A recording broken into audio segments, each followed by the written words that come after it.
morning, 1,825,800 people had received a first dose of vaccine. That's an increase of 16,642 since yesterday. In addition, 141,433 people have received the second dose. That's an increase of 8,673 since yesterday, which means that in total, 25,315 people yesterday received vaccination. From tomorrow, Public Health Scotland will make some changes to the COVID dashboard to improve the reporting of vaccine uptake amongst health and care workers and care home residents.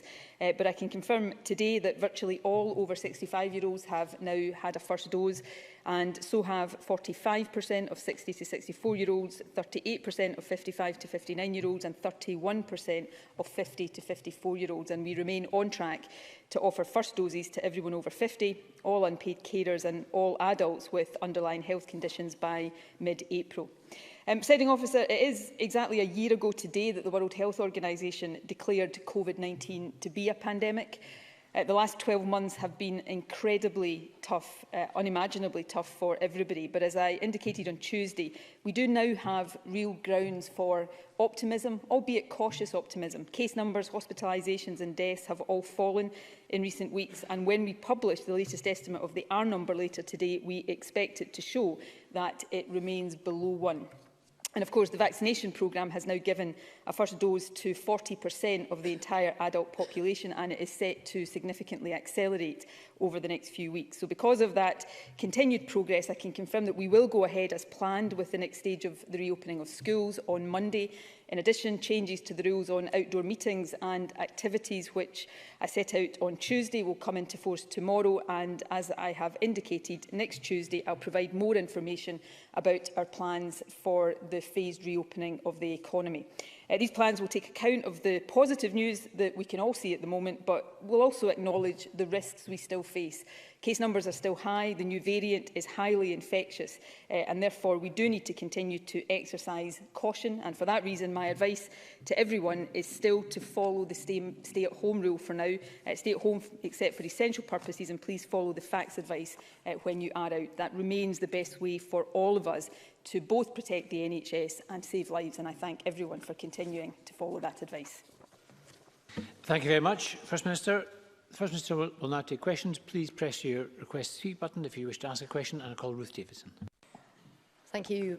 Presiding Officer, last week we asked about legal advice in the Alex Salmond case, and the First Minister refused to answer any questions. We were told that every issue had been covered.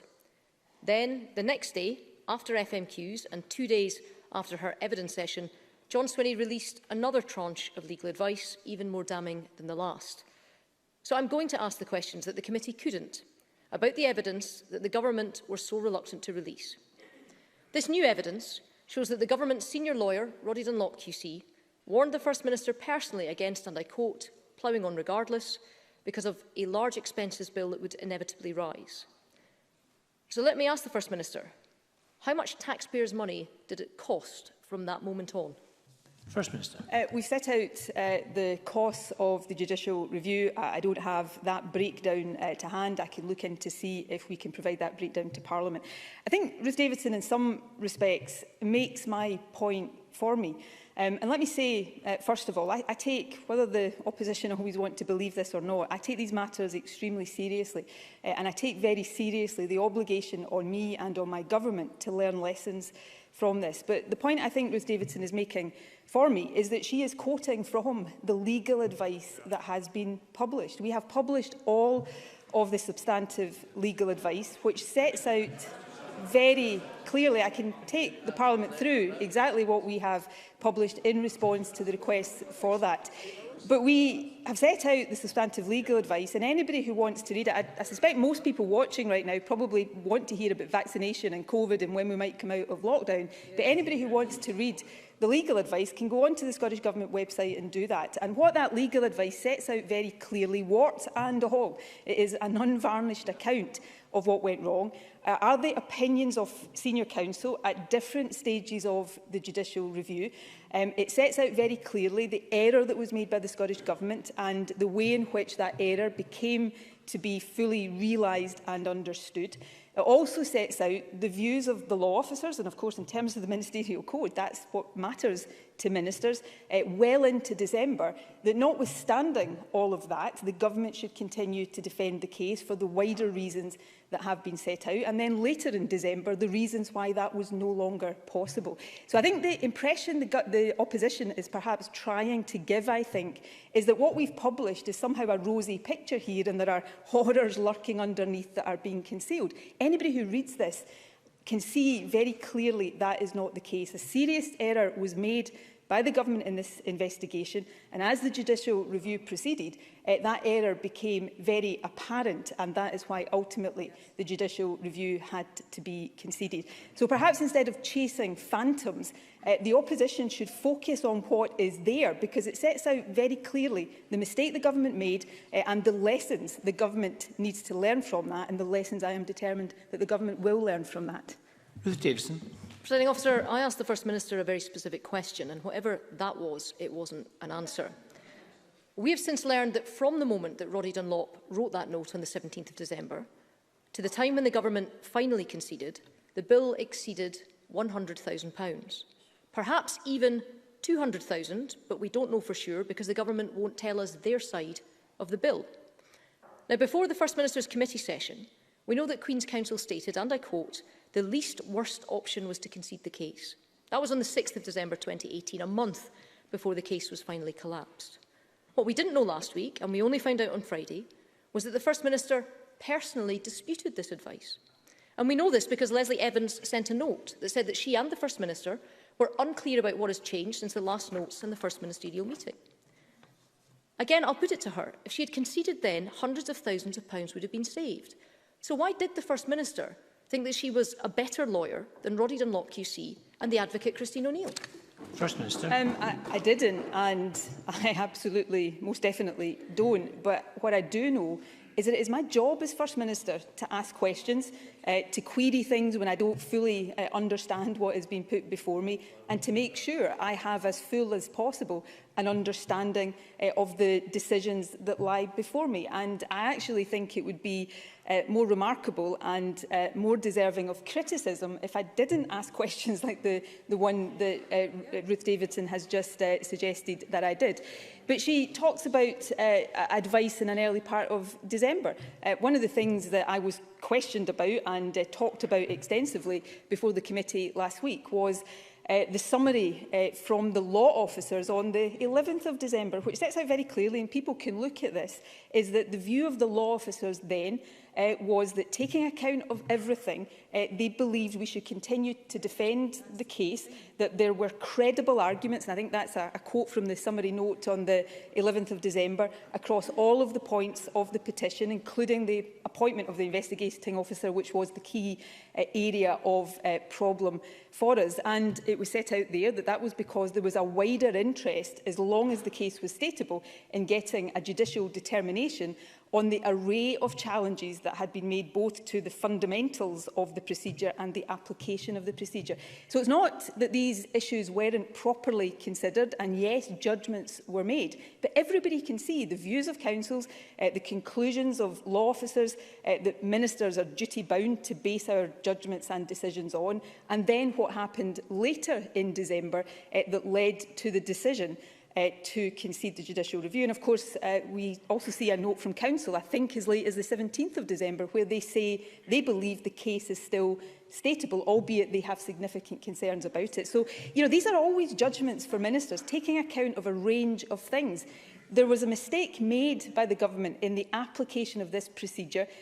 As that became fully understood during the progress of the judicial review, that is what ultimately meant we couldn't defend the judicial review. But there were wider interests that we were also right to take into account and carefully consider at every stage of the process. And the point here is that people don't have to take my word for this. They can go and look at all of the material in quite unprecedented fashion that has now been published and draw their own conclusions, as indeed can, and I'm sure will, the committee in due course. Ruth Davidson. Thank you, Presiding Officer. the new evidence that was withheld from the committee until after Nicola Sturgeon appeared shows that Roddy Dunlop QC wrote back when the First Minister challenged his advice. And we now know what he told her in response. He wrote that there were two options, and I quote, "I doubt either will work." Then a week later, both senior lawyers said that their advice had been discounted. Roddy Dunlop is the current Dean of the Faculty of Advocates. He is the most senior lawyer in Scotland, and as he previously had explained to the First Minister, conceding the case early would reset the procedure and allow for a renewed investigation less open to challenge. So in effect, the women's claims could be looked at again, but with the Scottish Government doing it the right way rather than spending all this time and money defending the indefensible in court and letting these women down all over again. Why didn't the First Minister listen to him? We did listen to council, but lots has been said rightly, and I'm not going to get into this because other people or another person is looking at this right now, but lots has been said about the ministerial code. Anybody who goes and reads the ministerial code will know that in terms of the obligations on ministers, the views of the law officers are what we are duty bound to make sure we take into account. And I've just narrated the views of the law officers. Now, the law officers coming to the opinions and the judgments they do, of course, take account of the advice and the views of the council that government instructs, but take account of the wider interests of the government and the wider public interest as well. So we take account of all of this. And Ruth Davidson used a term there that is just not correct until a very late stage, to say we were defending the indefensible. Yes, council had mounting concerns. The case was considered to be stateable, even by council, up until, I think, the 17th of December. And there were wider interests that the law officers thought were important to take into account. Now, a different First Minister may have reached different judgments. That is absolutely undeniable. But any First Minister in the job has to take the decisions based on the array of advice to reflect on. So we are taking these issues really seriously and in unprecedented fashion. Unprecedented not just for this government, but in the lifetime of this Parliament, have put into the public domain information that allow the public to draw their own conclusions too. And Ruth Davidson. Presiding Officer, at her committee appearance, the First Minister became very forgetful, and she seems determined to forget that it was her government who were the ones who failed these women so badly. According to 5 people now, including a QC and a civil servant, her government is responsible for leaking a complainant's name to Salmon's team. But nobody's been sacked or even reprimanded. And despite all her protests, the flawed procedure, the one that let these women down, has never been changed. The First Minister just mentioned a second ago that 6 months ago, another QC, Laura Dunlop, started a review of the procedure. Our clear understanding is that Ms Dunlop has reported in writing back to the Scottish Government on her work. So for the sake of confidence in the procedures, will the First Minister publish it now? Because, and I don't say this lightly, this week has shown again that sexual harassment complainants cannot trust the ruling party to deal with a complaint properly. First Minister. Well, firstly, can I say the first allegation that Ruth Davidson made there is disputed, and I disputed it at committee last week. Obviously, I wasn't party to the conversation that it is meant to do, and that includes a determination to learn any and every lesson that any one of these inquiries tells us that the Scottish Government needs to learn. Thank you. Question number 2, Anas Sarwar. Presiding Officer, a year ago this week saw the first COVID death in Scotland. Since then, over 7,000 people have tragically died, and I send my condolences to everyone who has lost a loved one. Official government statistics show that 7,000 fewer people had a confirmed cancer diagnosis in the first 8 months of the pandemic. That doesn't mean cancer has gone away. Cancer remains Scotland's biggest killer. We understand why the resources of our NHS were redeployed to deal with the virus, but the knock-on impact has been huge. That is thousands of people who have cancer, don't know, and so aren't receiving treatment. And we know there's a direct link between early diagnosis and survival rates. So what action will the First Minister take right now to fully restart cancer services in Scotland, begin a catch-up programme? Contact their local GP now. The NHS is open, it is there to help you, and nobody should be sitting back worrying about potential cancer symptoms when they can and should and are encouraged to come forward. In my own family, have had somebody just this week in the position of having to have some assessment for something that was worrying them, and thankfully been able to be reassured. But I know from that experience that those cancer services are there, and we must make clear to people that they should come forward if there is anything worrying them. Thank you. Anas Sarwar. Macmillan Cancer Research themselves have said that unless Scotland's missing cancer patients are found urgently, the country is likely to face a rapid rise in people diagnosed with very advanced cancers. And they've also said that progress is nowhere near fast enough for those still to be diagnosed. The truth is that there are thousands of people who don't know or don't suspect that they have cancer, who need to be diagnosed. The COVID risk by coming forward and going to their GP, for example. So people who have symptoms that worry them should come forward. Secondly, the screening programmes that had to be paused have restarted. I'm at the age where I've had a couple of appointments for those screening programmes myself in the last few weeks. So those programmes are restarting. That's really important to detect cancers that perhaps people don't have symptoms of.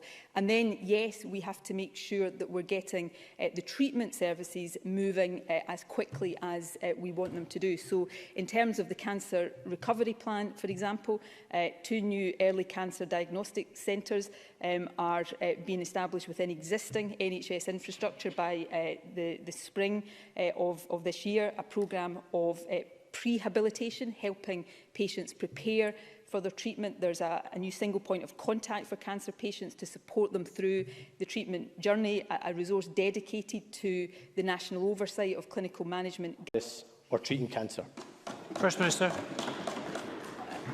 Recovery from COVID, whether it's cancer services, health services more generally, or the country more generally, is the focus of this government and will continue to be the focus of this government, just as dealing with the acute impact of COVID and steering the country through as best we can has been the focus of me and the government literally 7 days a week. Sometimes it has felt like almost 24 hours a day for the last year, and that will be the case for as long as is necessary. In terms of cancer waiting times before COVID, average waits in terms of the time between diagnosis and treatment starting are very short in Scotland. We have recognised for a long time there is more to do to meet targets and to reduce waiting times further.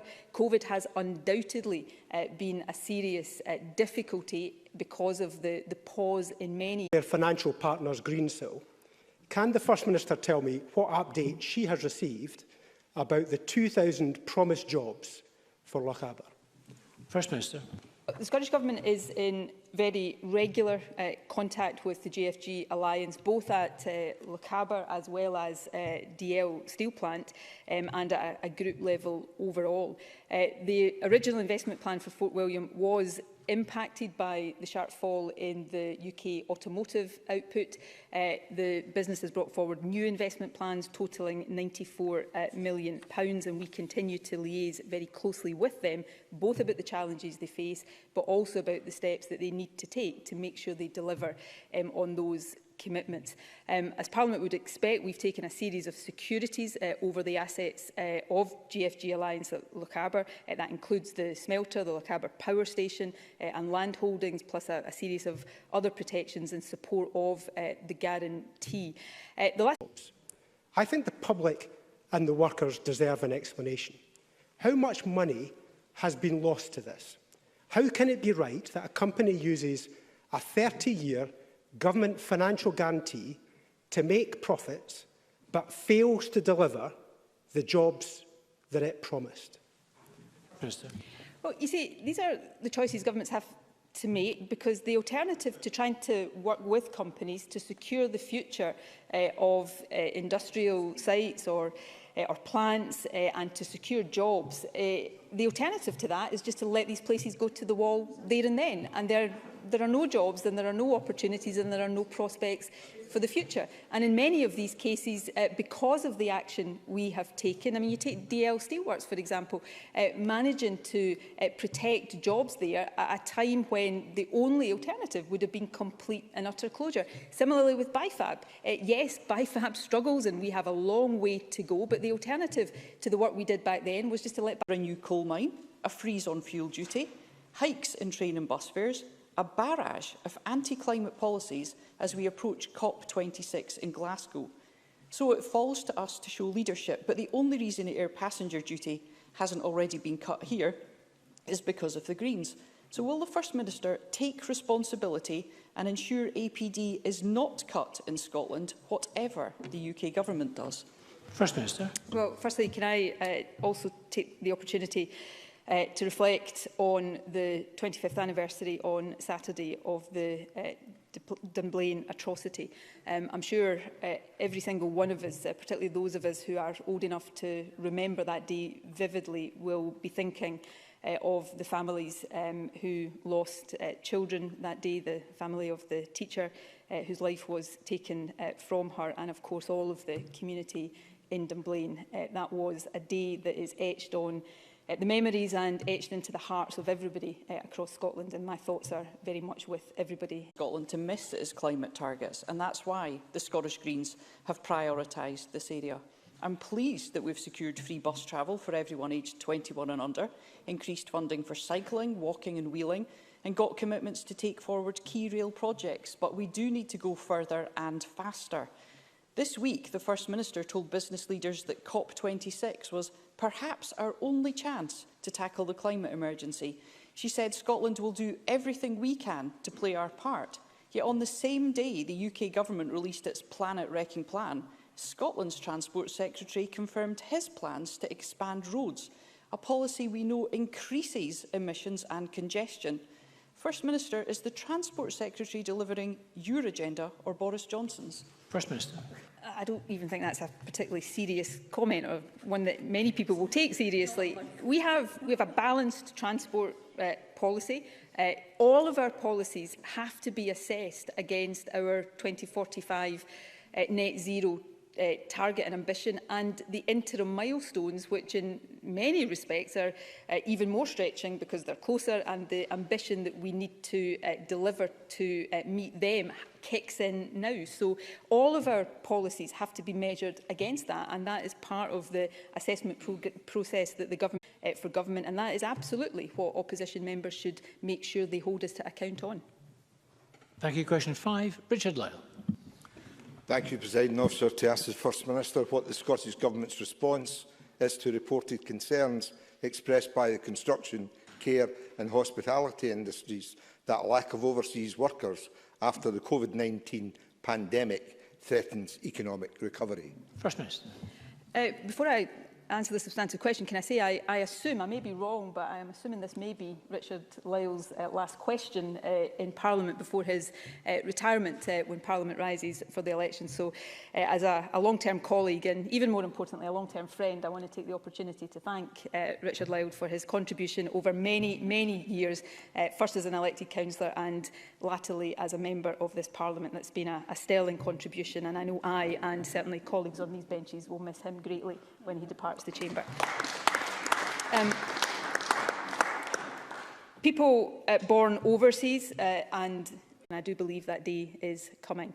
I share very much the concerns about the impact of UK immigration policies on our long-term population levels, particularly in the rural parts of our country, and these impacts will be felt more severely in Scotland because of our different demographics than they will be in the rest of the UK. The Expert Advisory Group on Migration and Population estimates a net migration reduction of 30 to 50% by 2040, and that would mean up to a 5% decline in our working age population. Overall, we estimate immigration changes could result in a GDP reduction of around £5 billion. So there's no doubt these policies will harm Scotland.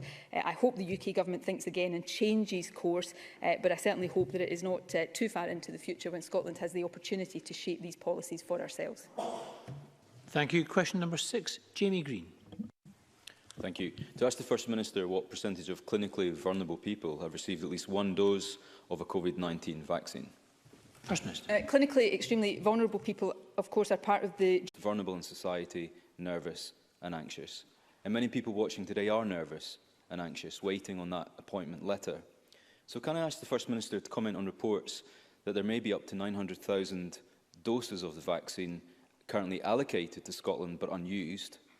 And if so, can she outline how and when the government will get any unused vaccines into the arms of our most vulnerable as quickly as we can, and irrespective of where they live? First Minister.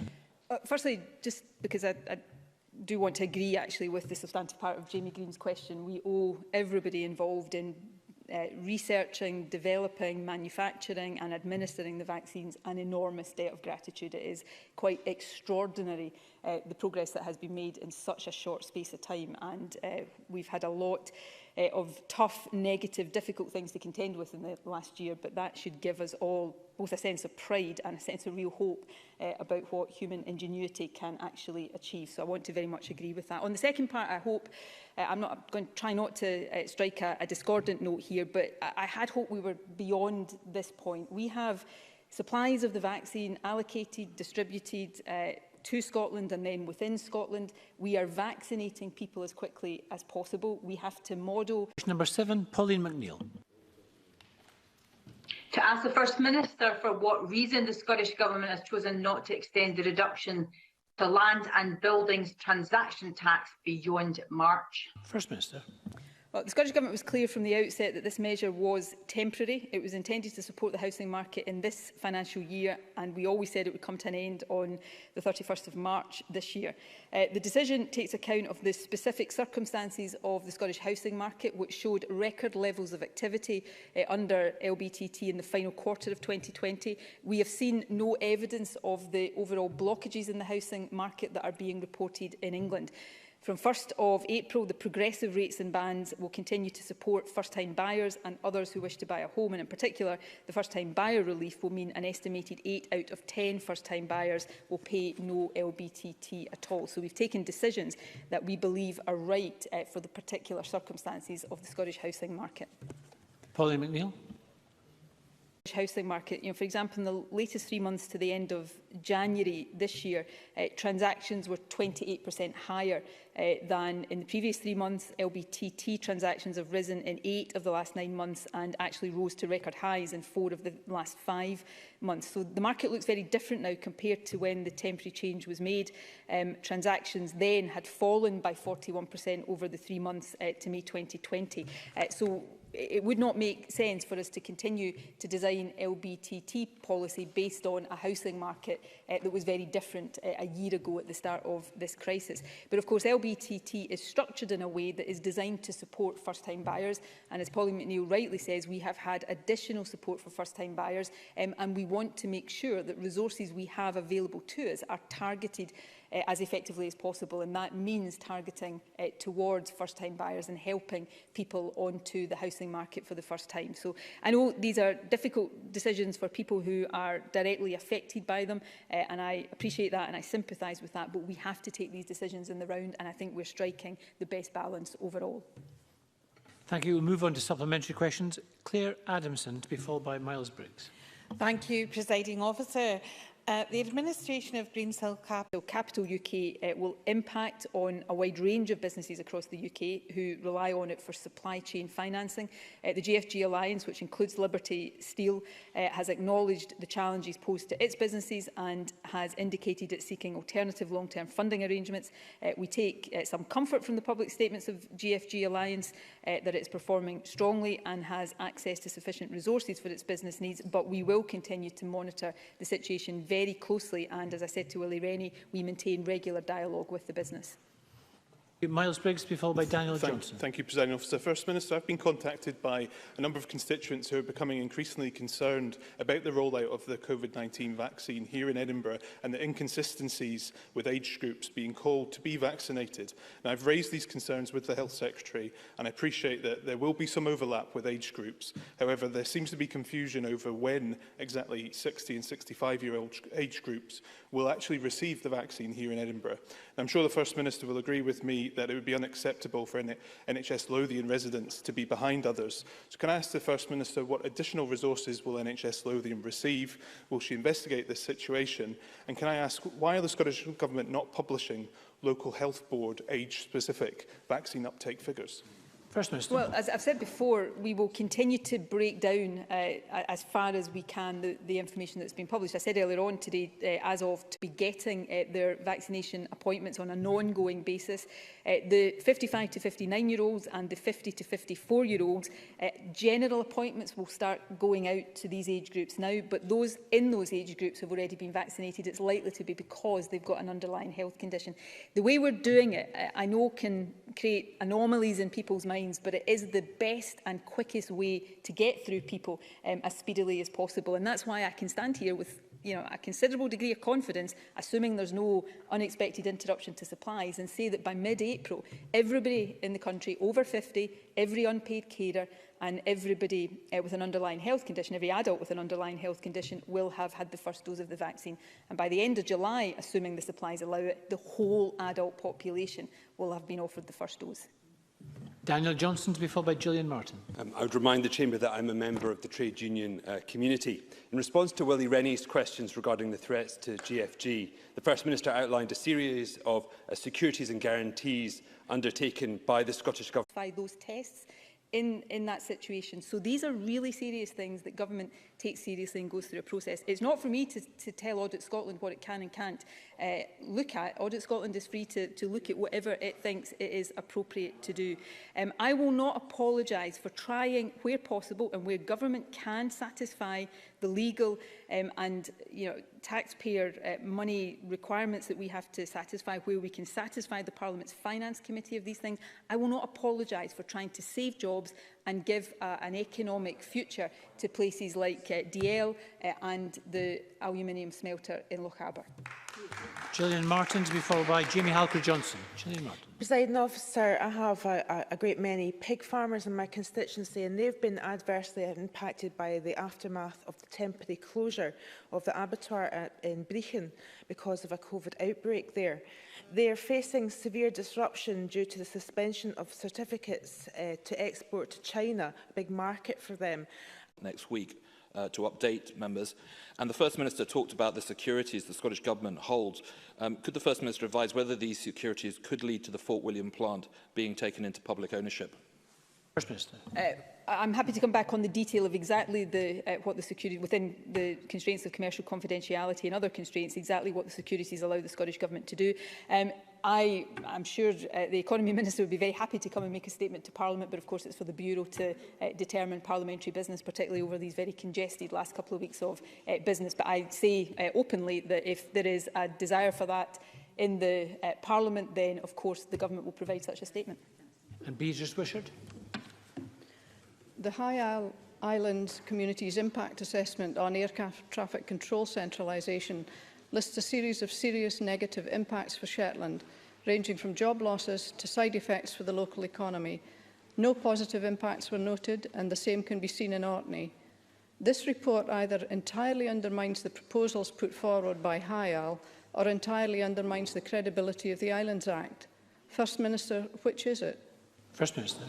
I want to ask about parliamentary procedure under our standing orders. While I've been here, I've just seen a tweet, and I'm just going to tell you what it says. What it says is, it's as if all Ms Smith wanted to do was make an angry comment and get a dig at the Cabinet Secretary. Some of the language being used by certain contributors were at best shocking and at worst a hate crime. I guess they like the privilege that Parliament provides. Presiding Officer, that's obviously, as everyone will know, relating to the stage 3 of hate crime yesterday. And it's a tweet by a man who is a member of a cross-party group in this Parliament, one that I'm a co-convener of. Also a deputy chair of a charity. So what I have to say is, it seems to me that this hate crime bill that this Parliament is considering in its present form actually seems to be unleashing chilling misogyny and hate against women. And that's even worse that comments are being made on the day when we have again been reminded starkly of the violence faced by women because of our sex. What I would like to ask, Presiding Officer, and you can tell me if this is under the standing orders, if this is allowed, in fact, if it can be done. Other members, please wear your masks, observe social distancing and follow the one-way systems around the building. Thank you. A short pause.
in relation to this bill, and I would suggest that a Parliament that has been somewhat in receipt of criticism in recent weeks and months and denigrated by some, I would suggest that the hate crime bill actually has shown how Parliament can work at its best, because when we seek consensus, not for the sake of it, not for its own sake, but actually to strive, I would suggest, for an ideal that is far greater than us as individuals or indeed as political parties, then if we do that, and we can do that with if we do that as legislators, then we can create truly transformative law, but also law that protects the most vulnerable in our society, as hate crime does. Presiding Officer, I had a kind of carefully... yes, of course. Elaine Smith. Thank you very much for taking the intervention. I just wonder what you would say to the fact that in debating this hate crime bill, I'm now being accused of hate crime and perhaps could expect to have the police at my door. Ms Smith. You won't have the police at the door for anything... Cabinet Secretary, sorry. You won't have the police at the door for anything that you said in the hate crime bill, and I'm very sorry to hear that you were the victim of hate. And from 6 years old to the very present day, some 30 years, not a day goes by, Presiding Officer, but I'm not conscious of the colour of my skin. And I suspect the vast, overwhelming majority of my interactions, that the first thing people see or notice about me is the colour of my skin. And they probably form a judgment about me in relation to the colour of my skin, sometimes consciously, sometimes, I'm sure, unconsciously. I tell that story for two reasons, Presiding Officer.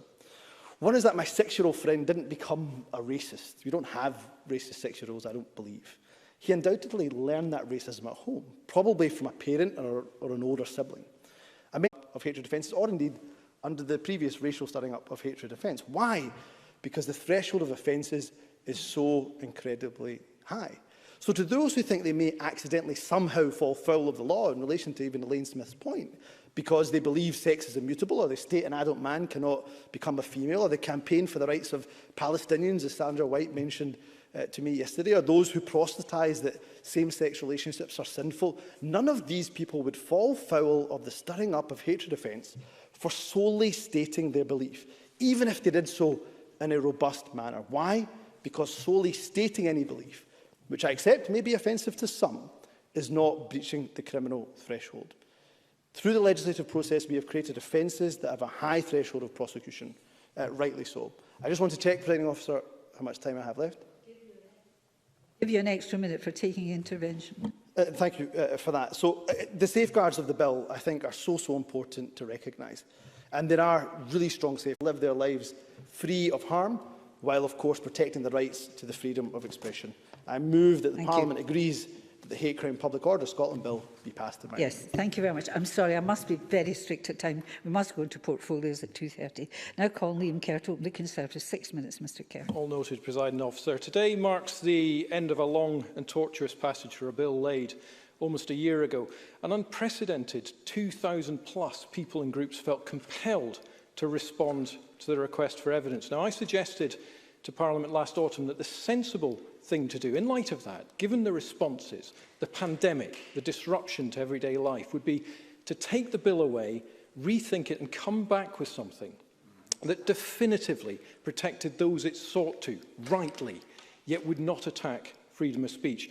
Now, only the Scottish Conservatives supported me in that proposition, so the bill progressed.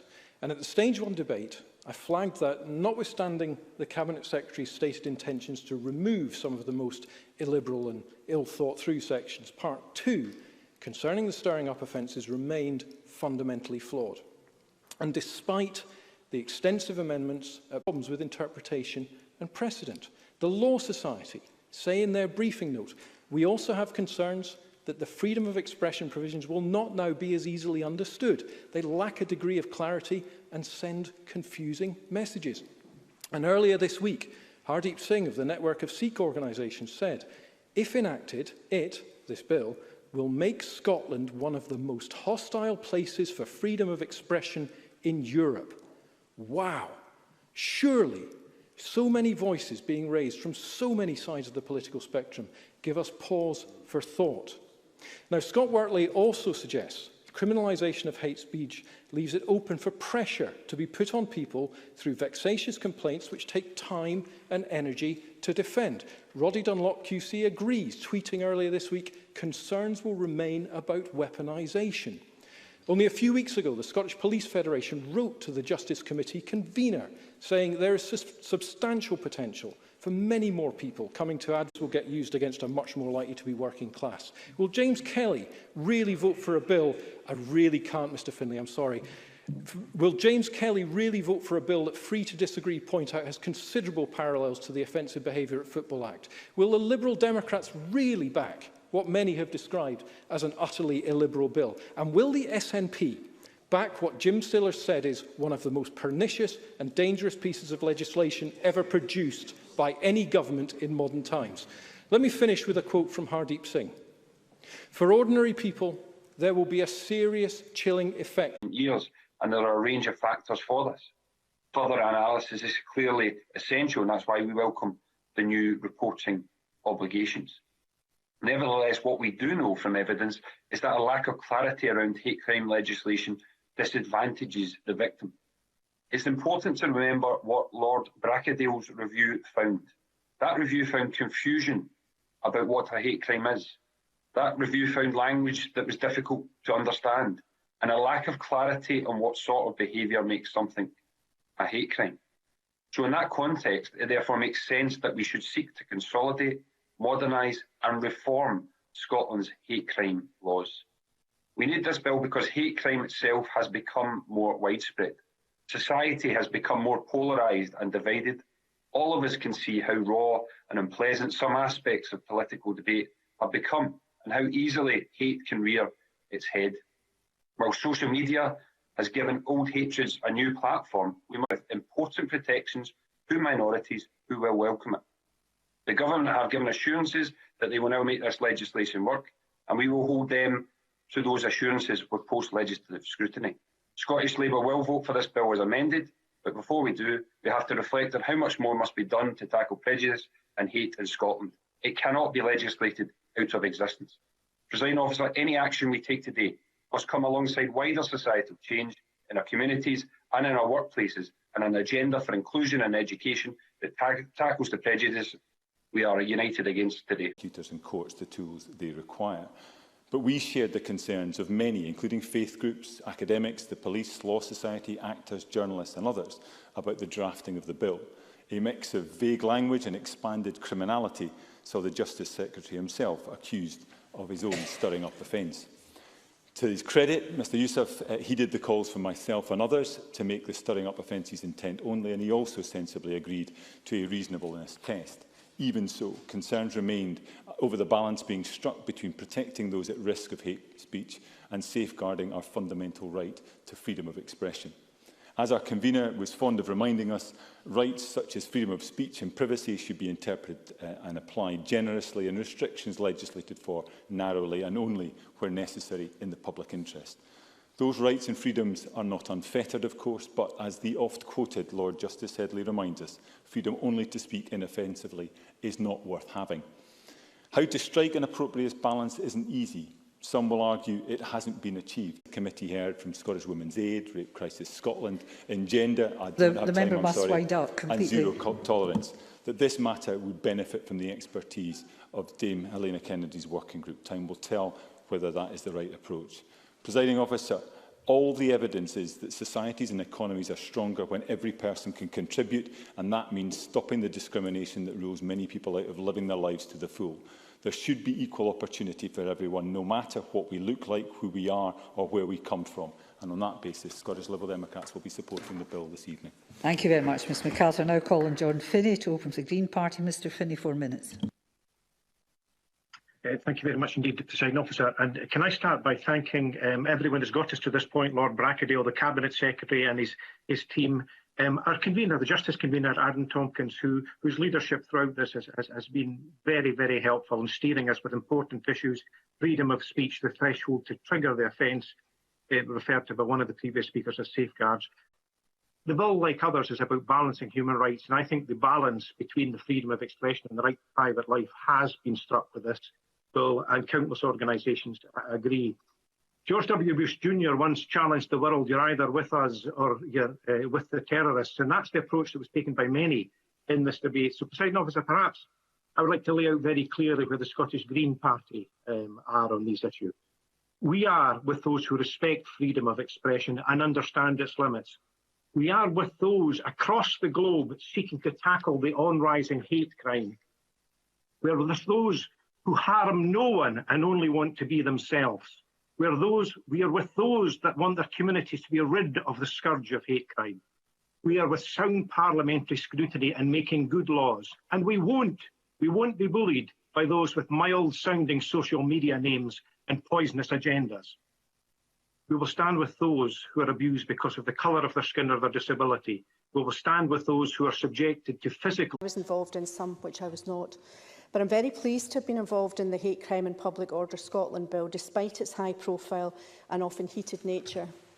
Because, Presiding Officer, if passed at decision time tonight, this legislation will send a message to those who stir up hatred with intent to threaten and abuse minority groups, that their behaviour has no place in Scotland. Yes. Joanne Lamont. I wonder, it's a regret to you that at 5 p.m. this evening there will be no signal being sent out about the hate crime that women face day and daily. I'm afraid, Ms Mackay, I can't give you extra time. You'll still have to absorb it in your 4 minutes. Please continue. Yeah, I will come to that in my speech, if you just let me proceed. So who could argue with that? Protect minority groups. The bill consolidates and modernises existing hate crime legislation following the hate crime review undertaken by Lord Brackadale, for which there was cross-party support in June 2018. Presiding Officer, the attention given to the bill has brought home the importance of freedom of expression and why it must be protected. I fully understand the concerns in this regard. However, the freedom of expression amendments passed yesterday, but I disagree with her for all the reasons outlined yesterday by my colleague Annabel Ewing. Systemic misogyny needs more than a sex aggravator. All measures in the past to tackle misogyny haven't worked. The fact that the government has set up the Misogyny and Criminal Justice in Scotland working group, to be led by Helena Kennedy, is testament to the overriding importance we put in tackling this issue. It's time to tackle misogyny once and for all. I'm afraid you must conclude. It's time to tackle misogyny once and for all, and I firmly believe we should let the group do this important work and come to its conclusions. All expressing serious concern around the impact on free speech from what is being proposed. We know that there are those who want to use law to close down debate. We saw that in the course of the debate yesterday afternoon. There's no more current example of that issue than the dispute between trans activists and feminists over the definition of what is a woman or the need to protect women's spaces. And there's a real concern that the legislation we pass today will be weaponised by those who want to close down debate, who want to silence those who simply take a different view. And we heard a flavour of that in the debate yesterday afternoon in what was a chilling contribution by Patrick Harvey in response to a series of speeches by women MSPs raising their legitimate concerns about issues in this bill which he seems to suggest verged on the hateful. I think we have to be extremely careful when we proceed with this bill. It is only by debating ideas, by robustly challenging each other, that society is able to advance and reform is achieved. I think Liam MacArthur said a few moments ago that there is no need for legislation that creates new criminal offences should be introduced. There is a broader debate about how this Parliament functions and how it can best hold the executive to account. We have no revising chamber to act as a check on what we might vote for in here. The Justice Committee has done an excellent job with a very strong convener, but even its role is limited after the bill passage from stage 2. It seems to me that this is no way to make law. What I would like to have seen is for the Scottish Government to withdraw Part 2 of this bill in its entirety, as Liam Kerr suggested. We would then have had unanimity around passing Parts 1 and 3 and got good legislation onto the statute book, and then we could have taken back Part 2 in a separate piece of legislation in the next Parliament with time to properly build consensus. Instead, we're rushing ahead, publish legislation which may well have deeply damaging unintended consequences, and that is not something I could support. Thank you. Thank you very much. I call Joanne Lamont, to be followed by Shona Robertson. Ms Robertson is the last speaker in the open debate. Thank you very much, Deputy Presiding Officer, and I will bow to your discipline. I'm not convinced that my own speech will be as disciplined as it should be, so if I don't manage to finish it, please believe me that this is a debate that will continue. I hear people have said that this is a good debate. From where I sit, it may have been interesting, but if you don't win the argument, what is left behind is a sense of grave, I have to say, grave disappointment that I couldn't persuade the Chamber. Victims of abuse. I am told that denying a cross-dresser the protection of this bill is unacceptable. And I say this, we know that cross-dressers, even Tim Hopkins himself, said it was a lifestyle choice, not a matter of identity. And it was a problem that could have been solved by including women in this legislation. And I'm not saying that the sex aggravator would solve everything. We are women. We know that signals are not enough, but it would have been a starting point for the work that the working group would do. And we could not even agree on a definition of what sex is. And this matters because the truth is that there is now a live debate about whether, in fact, there is two sexes or not. And I respect all sides of that debate, but I have to tell John Finney the term intersex is offensive to many people in the communities who suffer from difference in sexual characteristics. They do not regard themselves as intersex. But actually, the more important point is this, because of their sex, but that we can't wait, and that those who will not vote for the bill will be guilty of encouraging racism and disadvantage. Those two things are not possible to argue at the same time. And I say this in conclusion. What is behind this? We're dancing on all sorts of arguments here, but what is behind this is that in our communities now, people face discrimination, disadvantage, abuse, and women are part of that. And there are other folk who understand what that is like. And this bill will fail if we do not go beyond sending signals. I regret very much it won't even signal support for women. But if we settle for the signal, we will not be doing the heavy lifting of what government is actually about, which is educating, challenging, supporting, working with people in our communities that they might come together and making real, in law, our aspiration to a fairer Scotland. I regret very much that at the end of the day, when I vote with my absolute conviction today that this bill does not address these problems, I have no doubt that I will be characterised. And why I extended the time for Ms Lamont, but the rest of you, no. So, Shona Robertson, please, to closing speeches. Thank you, Deputy Presiding Officer. And I, for one, will support Joanne Lamont's position on this and would certainly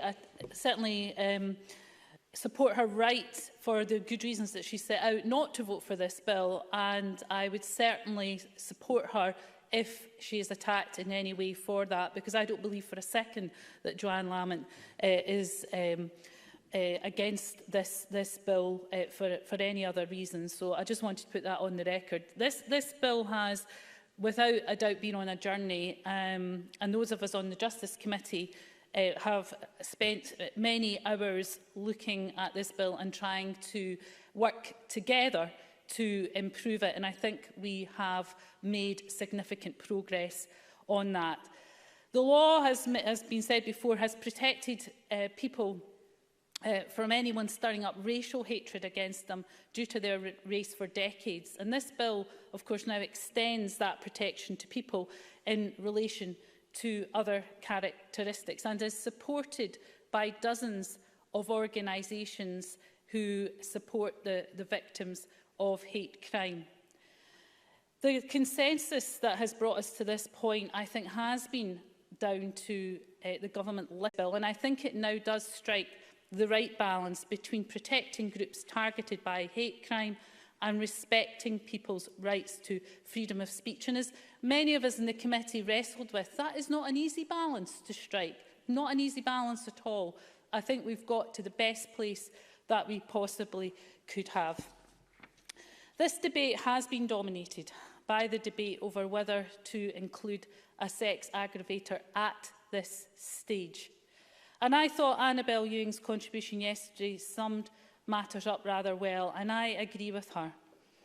And it's not just a number of women's organisations raised concerns about the inclusion of a sex aggravator at this stage for the reasons that are well rehearsed. But the events of recent days do remind us of the deep-rooted misogyny and male violence in our society. And I would hope, along with Joanne Lamont, that we can all agree on what we want to see happen, Bill. But I think what unites us, Joanne, is the fact that we can paint a picture together that wouldn't differ very much of the type of society we want to see. So the working group, and it's not just a